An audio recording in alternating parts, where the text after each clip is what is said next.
శనివారం రోజున వెంకన్నకు ఇష్టమైన నైవేద్యాన్ని పెట్టి చూడండి.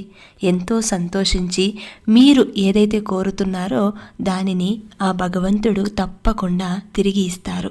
మరి వెంకన్నకు ఇష్టమైన నైవేద్యం ఏంటంటే, ఆయనకు చాలా రకాల నైవేద్యాలు పెడుతూ ఉంటారు భక్తులు. కానీ ఆయనకు ఎక్కువగా చక్కెర పొంగలి, పులిహోర, దద్దోజనం, మిరియాల పొంగలి, చిన్న లడ్డూలు భక్తులు ఎక్కువగా సమర్పిస్తూ ఉంటారు.